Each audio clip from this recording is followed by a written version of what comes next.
帝君、小九，来坐下喝杯茶，或者你们想喝桃花醉，也管够。请。折颜伸手引路。上神，请。东华牵着凤九，跟着折颜去了石桌旁。酒还是茶？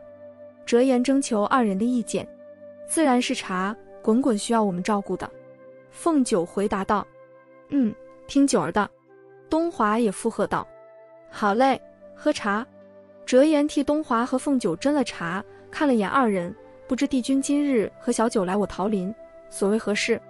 无甚大事，只是九儿想出来走走。我想出来走走，另外想着跟四叔交接一下东荒的政务，如今滚滚也过了周岁，这正事还是我自己来吧，免得累坏了四叔。凤九抿嘴微笑着说道。哎呀，小九，你四叔要是听到你如此说，估计得开心的不得了吧。折颜惊喜地说道。我想也是，四叔这么不喜欢拘束的人，我东荒正是困了他这么许久，也真是难为他了。好在有上神帮衬，想来白真上神也没有费多少功夫吧。东华品了口茶，一本正经地说道。折颜暗自白了眼东华，不想搭理你。那今日小九做些好吃的给你们吧，也算聊表谢意，可好？九儿，你会不会累着？东华一听凤九要去准备膳食，抢先问道。果真吗？我和你四叔可是想念的紧啊。东华，我不累，你在这儿跟折颜下个棋，聊个天什么的，我去准备，很快就好。对于在桃林轻车熟路的凤九来说，混迹桃林的时间几乎是与在青丘湖里动均分的。凤九去了厨房忙活去了，偌大的桃林能够看得见的便是东华和折颜二人坐在石桌边，喝着茶，聊着天，偶尔笑一笑，偶尔皱个眉，不知道在商量着什么大事一般的。帝君，这是打算让凤九接手政务了？折颜替东华续了杯水说道。东华沉默了一会，然后说道。他有他的责任，他必须肩负起这样的责任，我可以帮他分担，但是他还是想要自己承担，慢慢来吧。他长大了，越来越有自己的想法了，谁都左右不了。折颜点点头，也对，白家的丫头都是死心眼来着，谁都左右不了。这一点帝君该深有体会，不是吗？呵呵，东华笑了笑。不过有件事我须得提醒帝君，小九生下滚滚才1年而已，身体虽然已恢复得差不多，不过现下可不是怀孩子的好时机，还需要好好调养，所以那什么，帝君得多注意。折颜说完自觉有些尴尬，不过他觉得还是得说，刚才看凤九的脸色虽已大好，若想再有一个孩子，还需从长计议。东华愣了一下，随即说道。本来九儿不打算让我和滚滚过来，我来此也是想向上神讨些东西。什么？折颜好奇地问道。碧子药或者碧子桃也可。折颜闻言有些惊讶，帝君这是？上神刚才提到的问题，我已经仔细想过了，我不想九儿再受一次那样的痛苦，所以不打算再让九儿有孕。这……帝君跟小九商量过吗？折颜有些迟疑。没有，我知道他不会同意。东华略微摇了摇头。你不怕知道了生气，跟你闹？折颜瞪大了眼睛说道。我会一直瞒着他，不会让他知道的。东华坚定地说道。既然帝君决定了，那我做了这个帮凶，他日若是你们打算再要孩子了，来寻我，我自会给二位配好调理的汤药。折颜语气倒是相当诚恳。多谢上神。东华微微点头。为了保险起见，还是碧子桃吧，小九喜欢吃桃子，也不会有所怀疑。折颜想了想说道。好，你们在聊什么呢？什么好啊？我们滚滚玩得好，是不是啊？白珍抱着滚滚稳稳地从碧芳身上落下，款款走来。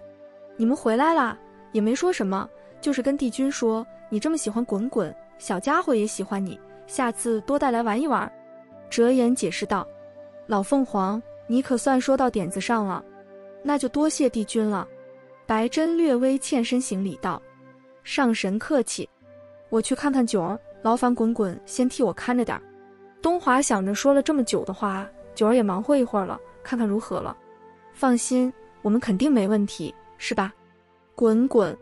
白珍与滚滚拱了拱头，说道，惹得滚滚都咯咯咯笑出了声。东华慢慢走去了厨房找凤九去了。白珍可是玩心大发了，滚滚，我们让老凤凰背一背可好？白珍坏笑道。稚嫩的滚滚一听，嘴里便冒出了背背这样的字眼，可乐坏了白珍。珍珍，你这可是……哲言有些无语。来吧，我这可是在帮你，你瞧瞧你，被个小娃娃嫌弃，你还嘚瑟个什么劲儿啊？来吧，我们滚滚飞喽！白珍说完，别把滚滚架到了哲言的脖子上，哲言无可奈何，只得佯装笑脸，小跑着握着小滚滚的手敞开了，佯装飞翔的状态。滚滚被逗得笑不停，白珍也笑得前俯后仰的，这笑声连厨房都听见了。凤九端着餐盘，东华紧随其后走了过来。四叔，什么事笑得如此开心啊？凤九看到自家四叔笑得如此，还不知道发生了何事。待他看到那棵桃树后的滚滚和哲言时，吓了大跳，连忙说道：滚滚，你怎么爬到哲言头上来？赶紧下来！凤九放下手中的餐盘于石桌上，赶忙去抱下滚滚。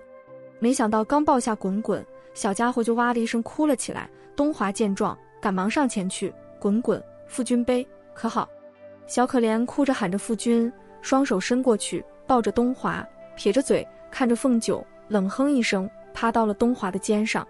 东华，你这样会把他宠坏的。凤九无语。小九，滚滚还小，慢慢来，你小时候比他顽皮多了。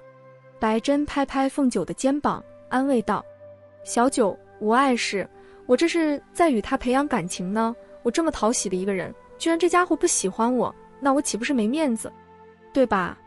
连哲言都说话了，凤九也是无奈了。凤九看了面前的三个男人，摊了摊手说道：以后他要是变成个混世小魔王，可不怪我哦。凤九这句话，三个人都笑出了声。好啦，都别笑了，吃饭吧，不然都凉了。凤九招呼道。好，好久没尝到小九的饭菜了，帝君请。白珍伸手做请状。开饭，都别客气，新酿的桃花醉。奉上。哲言袖子一挥，一坛桃花醉出现在了石桌上。来，东华，把滚滚给我吧，你跟哲言四叔喝几杯，我来带。凤九大方地说道。哦，不对，四叔，你不能喝，等下还有正事呢，我来找你交接东荒正事的，你可不能喝醉。白珍闻言暗自庆幸，却假装无奈道：好吧，帝君，下次白珍再作陪。九儿的正事要紧，上神费心了。四个，哦，不对，是5个人围着桌子，品尝着凤九烹制的美食，不亦乐乎。酒足饭饱之后，凤九收拾好了桌子，滚滚也吃饱了，眼睛眯着，困了就睡着了，去了茅屋睡着。东华还给茅屋加了层结界，以防不测。帝君，莫不是觉得我这桃林还不安全？哲言满眼嫌弃地反问道。保险一点好。九儿跟着白珍上神交接政务去了，没有人陪着他，还是谨慎些好。东华难得解释了番。那我们走吧，取你要的东西。哲言点头说道。好。东华跟着哲言走了。另一边，白珍和凤九去了白珍平日里处理政事的屋子里，交接东荒的政事去了。四叔，这几年辛苦你了。凤九看着白珍案上的折子，心里充满了感激。这倒没什么，虽然身兼两荒，确实有点累，不过倒也值得了，我们家小狐狸找到幸福了。白珍笑了笑，拍了拍凤九的背说道：以后你要有事，我替你。凤九拍了拍胸脯保证道：好啊，那我可以享清福去了。白珍边说着边取出了一摞东荒的折子给凤九，这些都是这几年东荒发生的事情，都是些小事，还好，你也不必太过挂心，我都处理好了。凤九接了过来，心里一沉，发生了蛮多的事，自己居然一件都不知道，这个东荒女君当的还真是。凤九心里叹了口气，四叔，我知道了，我先看看。好，你先看着。白珍给凤九倒了杯茶，处理起了北荒的政务了。许久，凤九粗略地翻看了这些年的折子，青丘一向奉行无为而治，且一向民风淳朴，凡是能记录成折子的事都不是小事。看着折子上的事情，他不在的时候居然发了水，闹了10亿，还差点和妖族因为误会打了起来。四叔，这些事你怎么从来都没有跟我说过？凤九合上折子双眉紧皱。白珍抬头，不是什么大事，况且我和老凤凰都给你解决了，想着你和帝君经历了这么多才在一起，就不想给你们添堵，过几天清静日子再说吧。小九谢过四叔，以后东荒的政务我会自己处理的，不然太对不起当初姑姑把这个位置交给我的苦心了。凤九坚定地说道。好，不过你也太过忧心，青丘哪一荒都发生过这些事情，及时发现及时处理就好了，你看现在不是没事吗？白珍安抚道，她知道这丫头心里肯定不好受了。我知道，我跟东华说好了，以后每年都会回青丘住些日子的，方便处理东荒政务。你们是夫妻，自然该商量着来。四叔放心，小九知道该如何做。凤九点点头，那你看看哪些有用的，你整一下带走吧。凤九点点头，开始整理起来。桃林的另一处，折颜和东华去取了碧紫桃，看似与正常的桃子无二样，东华也就放心了，因为现在小狐狸长大了，心眼儿也多了，想要糊弄他还真的不容易。帝君，你可想好了？折颜又一次提醒东华。东华点点头，既然如此，这个桃子给凤九吃了几颗，如果你们打算再给滚滚添一个妹妹的话，记得来找我，我会给你们备好调理身体的丹药。折颜嘱咐道。好，有劳。帝君客气了，我知道你这么做也是为了小九，我也是看着他长大的，自然不愿意他再受一次那样的危机。走吧，估摸着滚滚快醒了。东华说完便往茅屋走去了。父君，娘亲，不知道是不是不习惯还是如何，小家伙确实已经醒了，都已经走出了东华的社的结界了，因为是东华的血脉，自然可以轻而易举地出了结界，正好东华和折颜走了过来。小滚滚看到了东华，赶忙迈开了小短腿，噔噔噔地跑了过去，嘴里念叨着父君，冲到了东华身边，抱着东华的双腿蹭了蹭。折颜见状蹲了下来，滚滚，你可知道我是谁？滚滚看着折颜，眨了眨眼睛，似乎思考了下。折颜和东华都惊讶不已，这小家伙不过刚过周岁而已，怎么会记得如此清楚？你怎么会知道我？杯杯。滚滚转过身，面向折颜，伸出双手。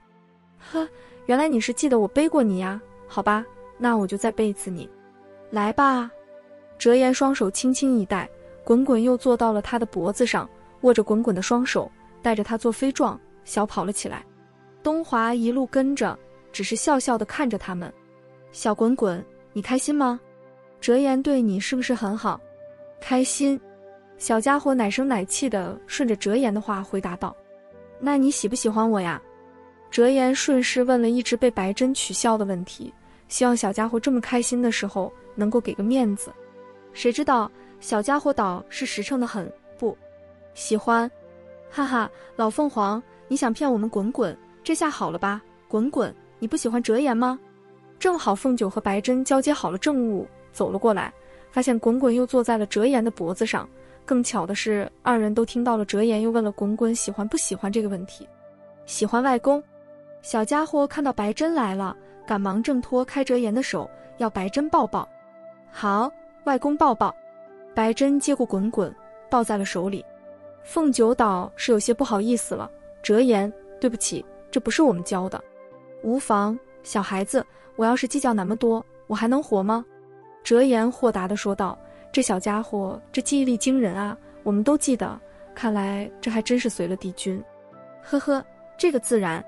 东华慢慢走了过来，站在凤九的身边。凤九听到东华如此说，笑了笑，你的意思就是你聪明呗，继承了你的就是好的，难道九儿不如此认为吗？东华揽过凤九的肩膀，一脸宠溺地看着凤九。白珍和折颜见此，相互看了眼，折颜提议道，珍珍，我们带滚滚去玩会儿。好啊，走吧，帝君，小九，我们带滚滚玩会儿，你们在此喝喝茶，等会儿啊。说完，白珍和折颜便抱着滚滚飞走了，消失在了桃林这一段。哎，你们这是……凤九话还没有说完，已经看不见三人的身影了。九儿不要担心，你难道看不出他们是想让我们独处吗？所以才带滚滚走的。独处？我们不是天天都在一起吗？凤九有些不解地说道。可是滚滚一直都在呀，现在好不容易只有我们2个人了。东华这么一说，倒叫凤九有些不好意思了。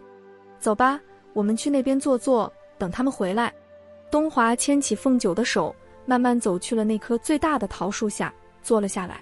此刻的桃林很安静，东华坐着，凤九斜躺在东华的怀里，听着他的心跳，心里也安静了下来。都交接了好吗？东华摩挲着凤九的手，温柔地问道。交接好了，原来这几年发生了许多事，我居然都不知道。以后我陪着你一起处理。好，东华，以后你处理政务时能带着我吗？我想跟你后面学一学，可好？好，可以。以后我处理政务时带着你。东华点头答应。还有，我们过些日子回青丘住吧，我想自己亲自去看看东荒的情况，我看过才会放心。好，听你的，我回去交代下太晨宫的事，我们就去青丘住些日子。东华，谢谢你。傻瓜，谢什么？对青丘而言，我不是青丘的女婿吗？关心关心也是应该的，分内的事，不是吗？凤九闻言笑了起来。东华，你变了，你知道吗？怎么变了？以前的你都是一副事不关己高高挂起的模样，如今你的身上多了几分烟火气息，贴近我的生活了。凤九想了想，好也不好。何谓好，何谓不好？轮到东华不解了。你越来越融入生活了，你下凡历劫，体会的根本不是真正的人生六苦，那是司命编写的，而如今我们正在经历的才是，这是好的一面。可正是因为这样，我倒是有些舍不得这样真真切切的感受，有苦有乐，你若不认识我，也不必体会。凤九起身，望着东华的眼睛，抚上东华的双眸，心疼道：傻瓜，你心甘，我情愿，既然选择了相守，就无需计较那么多。现在这样的日子不是也蛮不错的吗？有你，有滚滚，如此正好。凤九点点头。你要不要睡会儿？反正也要等滚滚。东华温柔地抚着凤九的脸颊。凤九摇摇头，不想睡，就想跟你说说话。好，你想说什么？什么都可以。嘿嘿，东华，你说，如果将来滚滚真的看上果果了，你会如何？东华叹了口气，如何？我能如何？他看上了就看上了，娶了便是，还能如何？爱而不得，他夫君尝过了，他就无需尝了。你不是不要跟少安姐姐做亲家吗？呵呵，他不过闹腾了些罢了，大是大非还是可以分得清的，无妨。其实我蛮喜欢果果的。我们回来喽，滚滚回来喽。